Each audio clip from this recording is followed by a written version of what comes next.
All right, let's talk about Lenskart's IPO. This thing was supposed to be one of the hottest market debuts of the year. I mean, you had it all: a killer brand, a super charismatic founder, and a massive growth story. But then, something funny happened. As the launch got closer, all that initial buzz just started to fizzle out. It was replaced by this wave of caution and even a little controversy. So what on earth happened? Let's get into it. So check this out. This one chart pretty much tells the whole story in just 2 bars. The gray market premium, which is basically the buzz on the street and indicator of what investors think the listing day gain will be, it started off super strong. People were expecting a potential 27% pop on day 1. But by the time the IPO actually closed, that expectation had been slashed by more than half. The big question is, why? Why did the hype die down so dramatically? Okay, so our investigation starts with the very first major red flag for investors.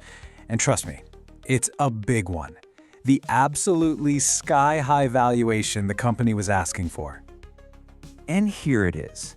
This is the number that really got the debate started. 70,000 crore rupees. That's about 8.5 billion US dollars. I mean, just let that sink in for a second. That is a massive valuation for any company hitting the public markets, and it immediately put Lenskart's financials right under the microscope. Now, to really get why that number was so controversial, we need to do a quick sidebar on something called the price to earnings, or PE ratio. The easiest way to think of it is as a price tag. It tells you how many rupees an investor is willing to pay for just 1 rupee of a company's profit. So naturally, a really high PE means the market has some seriously high hopes for future growth. So what was Lenskart's PE ratio at this massive valuation? Get ready for this. A jaw-dropping 230 times its earnings. And this number is just so crucial because of what it implies. It means that perfection and then some is already baked into the stock price. It leaves almost no room for error and very little potential upside for you, the new investor. And you know, this wasn't just some high number floating in space. When analysts put Lenskart side by side with other public retail and tech companies, it looked extremely aggressive. This is exactly where that first real wave of "hang on a second" started to build in the market. But the valuation, as crazy as it was, that was just the start of the story. Let's move on to our second clue, which involved digging into where Lenskart's reported profits were actually coming from. This chart right here brilliantly illustrates the problem. See that huge slice of the pie? A very, very large chunk of the company's reported profit didn't actually come from its main business, selling eyewear. It came from this vague category just labeled other income. So what was hiding in this mysterious other income slice? Well, it definitely wasn't profit from selling more glasses. It was a collection of one-time events. Things like cashing out investments, and even a non-cash accounting gain tied to an acquisition. The key thing to understand here is these aren't sustainable profits. This isn't money that's going to show up again next year, which made analysts seriously question the real health of the core business. And all of this leads us to our third, and maybe the most critical clue of all. It all boils down to one simple question.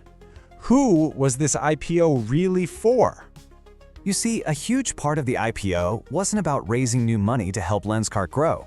It was something called an offer for sale, or OFS.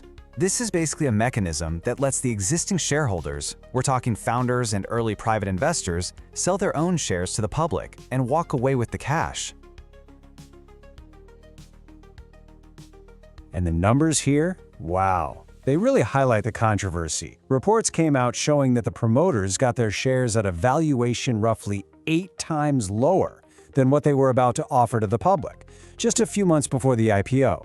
That means they were sitting on a gigantic paper gain before the company even hit the stock market, which raised some really serious questions about fairness. This quote from an analyst really just captures the whole sentiment that was spreading like wildfire. Many critics started seeing the IPO as being designed first and foremost as an exit ramp for the insiders. not as a launchpad for the company's future. So, let's recap. We've got a sky-high valuation, we've got questionable profits, and we've got the feeling that this is mainly an insider exit. Let's see how all of this came together to impact the market's final verdict. This timeline just lays it all out so perfectly. The story starts with this massive hype, this huge expected gain. Then, the critical reports about the valuation and the profit sources start hitting the news. And what happens? The GMT takes an absolute nosedive. The market's excitement just evaporated as more investors did their homework, leading to a much more cautious outlook for listing day. And on top of those three big clues, there were other issues that popped up too. The CEO, who's famous for grilling other founders about their valuations on TV, got a lot of heat for seeming to just dismiss similar questions about his own company. Analysts also flagged a heavy reliance on China for sourcing materials, which, as you know, is a pretty big geopolitical and supply chain risk. At the end of the day, the Lenskart IPO is just a fascinating case study.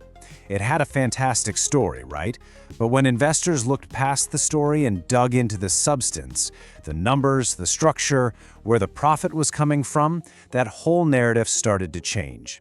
And this just brilliantly illustrates the challenge for every single investor, leaving all of us with a final crucial question.